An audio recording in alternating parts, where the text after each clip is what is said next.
Peace.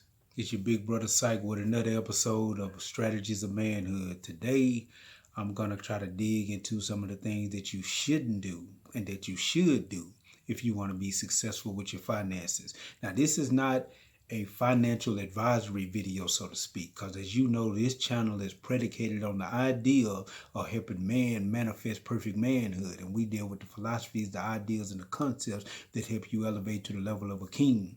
And there's no way that you can truly be a king in your own life and in this society if you don't know how to manage your affairs properly. So what we're dealing with in this video is dealing with the mindset, the attitude, and the actions needed in order to start moving toward that level of financial success. So I hope y'all stay tuned, like the video, subscribe to the channel, and really dig deep into what I'm going to talk about. So check me out. Number one, don't allow yourself to get caught up in predatory lending. Predatory lending is anything like a title loan, a payday loan, taking your things to pawn shops, rent-to-own places. All these things are predatory lending because these places a lot of times charge you 100% interest on an item that you should simply just be disciplined enough to save your money up for. Example, let's say you want to get the newest big screen TV and you can't afford that right now. So you go to a rent-to-own place and you pay, let's say $15 a month for this, a week for this thing. $15 a week, that's nothing, you think to yourself. Then you realize if you do the math on this, on your purchase, by the time you end up buying the thing, you don't end up paying $300, $400 more than what the thing is worth. And it's used. When you could just simply put that type of money, $15 a week, up if you have discipline, and then go buy it brand new for $200, $300 less than what the rental place is going to charge you. Same thing with going to pawn shops. You take your property that you done spent your hard-earned money that you done sweated for to be able to buy because you find yourself in a bind, and they end up giving you way less than what your property is worth in order to turn around and make a profit on your property. Don't never allow yourself to be prey when it comes to finances. Think bigger than that. Number two, don't allow yourself to have a car note. Now, I know that is a controversial ideal, and I didn't make it up. I read it in a lot of the books from the financial gurus. Dave Ramsey talks about it a lot in his Total Money Makeover. And if you listen to any of his podcasts, and a few other guys talk about it. I read a book called A Millionaire Next Door, and it says that the average millionaire in America, now you got to understand what's meant when it said the average millionaire. When we think of millionaires, we automatically see sports stars and entertainers, but that's not the average millionaire. That's a small percentage of the people that are millionaires. The average millionaire is the type of guy that you see at Home Depot in jeans and boots driving a pickup, who owns a construction company, and you don't even recognize, understand that you're around somebody that is a millionaire. You don't see it. There's a guy I want you to check out on YouTube, and I'm not promoting the guy. I'm just telling you to check him out because I want you to get an idea of what I'm talking about. Dude named Graham Stephan. Check him out on YouTube and look at the way he dresses and the way he conducts himself. This is the average millionaire in America. The guy you see pushing the Bugatti is not the average millionaire. That's a small percentage. But anyway, according to the Millionaire Next Door, it says that the average millionaire does not buy a brand new car. They buy the 4-year-old version for $20,000 less. Now you got to ask yourself, to buy the brand new car, you end up spending at least another extra $20,000. Is that brand new car smell worth $20,000? I don't believe so. So if you don't have that type of money, the average new car note is like $400 a month for like 64 months, which ends up rounding out to about $26,000 that you'll end up paying. By the time you pay it off, you don't even want that car no more. It's time for you to get a new car. You could take that $400 and save it for 10 months and end up having enough money to buy you a reliable used car that you no longer have to pay a note for. That makes more sense, and that frees up your income toward saving, toward investing, toward building your life and preparing for your future. Now, I know most people are not going to like that idea. I sat down one time with a sister and helped her write a budget so that she could see where all her spending was going, because she was constantly finding herself in financial binds. And when we sat down and wrote the sister's budget, we came to realize something. We realized that the sister was $300 in the hole every month. She was $300, $300 plus in the hole every single month. And I was like, every single month you're $300 in the hole. That means in 2 months you're $600, in 3 months you're $900 in the hole. Look at how this is going to keep getting bigger and bigger until the whole floor collapses under you. So you have to find a solution to this. And when we looked at all her finance, her expenses, and her expenditures, we came to the realization that if she was just to get rid of her car note, instead of being $300 and some dollars in the hole every month, she would be $250 to the good every month. Look at how simply one simple decision was able to change her financial situation. Now, I'm not saying she got rid of the car note because it's the hardest thing for people to do, but it's just an idea to think of. Number 3, don't be like the rappers. Now, don't get me wrong, I love rap. I love that hardcore rap, but I wouldn't imitate the lifestyle that the rappers rap about in their music. I got a friend named George Jefferson, like the TV show, and he is 100, boy, he goes off about rap music. And he goes off even with me for listening to it because he believes that the things that the rappers promote inspire young brothers to go commit activities that the rappers themselves are not committing. And he could be right to a certain degree. He could be right. But I don't think that applies to everyone. But anyway, don't be like the rappers when it comes to money. Rappers rap about hyperconsumerism. And these guys will have you buying the most expensive clothes, the most expensive cars, the most expensive alcohol beverages on the market. And they promote this like this is the best thing to do. They promote the ideal of foreign, only drive foreign, only drive foreign. And a lot of times the foreign vehicle is costing more because you're paying for the plane ticket. They have tariffs on foreign products that makes a foreign product cost more than a domestic product in order to try to equal the economic playing field in this society. That's all you're paying for. You're not always paying for a superior product because you're paying more money. But the rappers will rap this idea to you. You can never get wealthy following this type of financial advice. Only thing that it will do to you is have you broke or to send you to prison trying to do the things to imitate these guys. Number 4, don't over-entertain yourself. Don't invest so much into your entertainment that you're not focusing on your education. The word entertainment, if you look at it and break it down and get a complete understanding of what it's telling you, is that ideas enter into your mind and attain your attention. No, don't do this to yourself. It's better to educate yourself. In the same book I quoted earlier, The Millionaire Next Door, it says that the average millionaire does invest a lot into his education. He's learning a lot. Look at somebody like Warren Buffett. This guy learned most of his investing ideas from reading books at the local library. He said he read every book on investing in his city's local library. Every book that you can possibly get your hands on investing. And if you spend that type of time not in front of the television watching the next sports show, watching the next rerun of Housewives or whatever it is that y'all watching right now, and spend that type of time investing into your education, especially your financial education, imagine where you'll put yourself in the future. Number 5, don't allow yourself to be used by credit, but use credit to your benefit. See, think about this when it comes to dealing with credit, especially things like credit cards. Even when I got my place, I had people trying to convince me that the best thing I could do was go get me some furniture from Conn's and pay that out for a year or two. And that's not what I wanted to do. I didn't want to put myself in debt in a financial bind. But let's look at credit cards. Here it is, you put your money in the bank. And most of the times, if you have a regular checking account, you're not getting no interest on your money. If you have a savings account, you're getting a very small interest on your money. Right now, the national average is somewhere like, if I'm not mistaken, 1.8. And that's considered a high-end savings account, 1.8% interest. That means that you may make $1 on having $1,000 in the bank.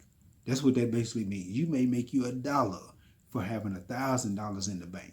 Anyway, so here it is, you're making, if you got a savings account with the bank, you're making 1.8% interest. But if you got a credit card from that bank, then your APR will probably be 26% interest, meaning that you got to pay back 26% interest on your money that you borrow from the credit card. Or to make it simple, for every dollar you spend, you owe $1.25.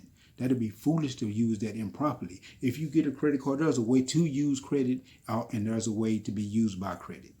If you get a credit card, the average way that you're supposed to use your credit card is only spend 30% of the available credit to you. Only 30%. It means if you have $1,000 available credit, only spend $300. And if you want to get a higher credit score, don't even spend 30%. Spend like 15% of the available credit to you. Don't buy anything that you don't have the money to pay for out of your checking account. Don't buy anything that you don't necessarily need. Buy gas, buy food, buy things like that. Do not abuse your credit card. That'll keep you broke and keep you indebted. Number 6, do not work for money. Now, I know you're probably thinking to yourself, how else we going to earn money unless we work for it? I'm not saying don't work, and I'm not saying don't hold a job. I'm saying do not make working the primary source of your livelihood for the rest of your life. You work for experiences, you work to produce extra skills, and you work for seed capital. But that's what you work for, not for the money itself. See, you should be creating a system, developing a plan or an idea that can produce you residual income, and then you work a regular job and you take that seed capital and put that money into your plan and start your plan of making and creating residual income for yourself. And after time, once that plan or that system is able to take care of your basic needs and produce a profit, then you're able to retire early and quit your job and have the things that you need for yourself. But don't just work for the money. One of the principles of economics states that if you want to produce more income, you got to produce more output. Simply stated, all that means is this: if you want to get paid more, then you got to be more valuable. You got to have more to offer, more to bring to the table. You want more money, you want your company to pay you more money, be able to do more things, be able to run more machines, be able to produce more value for the company itself. That's how you end up having more and producing more money. It only makes sense. Another thing that I like to touch on is when it comes to crime. See, never ever risk your time, your life, and your body in order for finances. Let me give you an example. Let's say you're broke. You take a gun. You walk up on somebody on the streets, put the gun to their head, rob them. You end up getting away with $5,000. Let's say the whole process took you 3 minutes. So in 3 minutes, you made $5,000. That's a wonderful wage anywhere on the planet. Only problem is what you just done in the state of Texas, at least, was committed an aggravated robbery. An aggravated robbery in the state of Texas is a first-degree felony, and it carries 5 to 99 to life, which means that the lowest amount of time you can get for that crime is 5 years. The highest amount of time you can get for that crime is 99 to life. That is not productive in any way, form, or fashion. Let's look at it and let's build on it a little bit. You got $5,000. Let's say you got caught. Let's say you got 30 years for $5,000.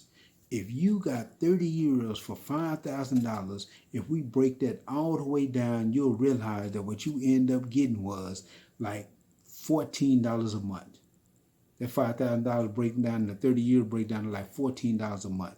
About a day for 30 years, you end up making 50 cents a day. You can stand in front of the liquor store and beg for 50 cents a day. So you gotta always, whenever you're risking your time, your livelihood, your body, you always gotta make sure that it makes sense. Remember that when we're doing whatever we're doing, whether we're working, whether we're hustling, whatever we're doing, we're not doing it for the money, but we're doing it to get free. Don't ever forget that. Number 7, don't try and be slick. Too many times when it comes to money, people are always trying to find a slick loophole, and they are out there. And sometimes, a lot of times they end up working. A lot of times they do. But in the end of the day, a lot of times when they don't work, they end up making you suffer more and more and more and more. I know a person, and a lot of us know this, know things like this, especially if you come from the places I come from, people that carry other people's kids on their income tax check so they can get more money at the end of the year. I know a person that did that for a while, end up being audited, end up being caught, and ain't had an income tax check in 10 years. So this is not the situation you want to put yourself in. You got to remember that when dealing with the United States government, you're dealing with an entity that has a monopoly on incarcerating people, on killing people, on doing whatever it wants to do when it comes to dealing with citizens. So you do not want to bump heads and think you can out-slick that entity. That doesn't make sense. You got to remember that life is not a game. Life is real.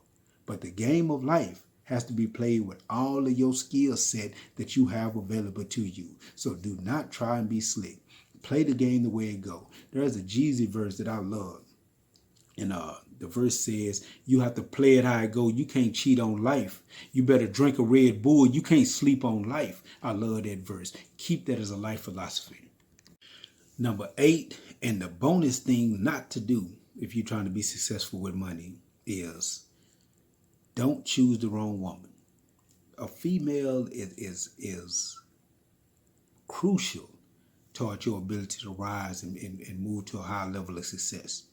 She also can be crucial to undermining everything you're trying to do and knocking your legs out from under you. I know too many dudes that chose the wrong female, messed around, laid with these women, and had children by these women, and now these guys have been owing half of their checks for most of their life now.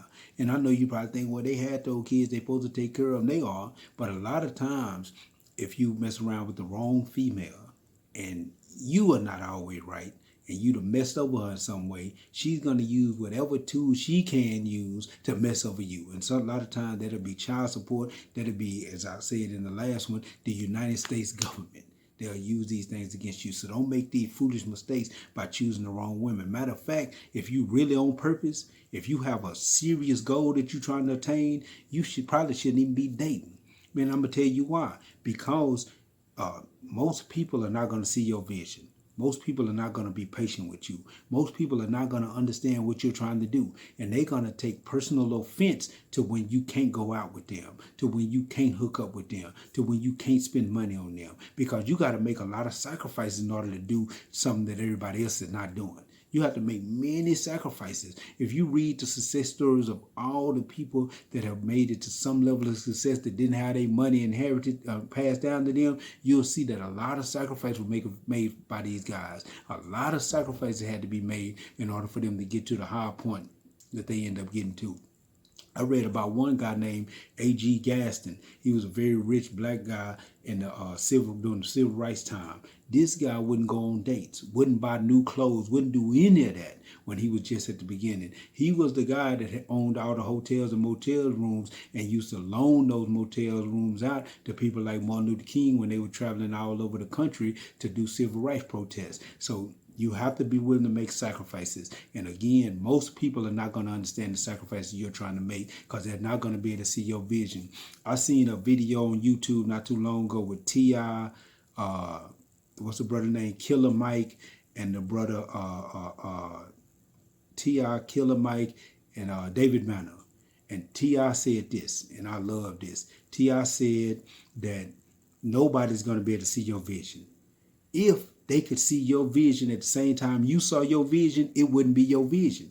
That's what makes it so special, because only you can see it at that time, and it takes you to bring it to light in order for them to see the reality or the manifestation of your vision. But nobody's going to be able to see it. So you have to be willing to make these sacrifices in order to bring your vision to life.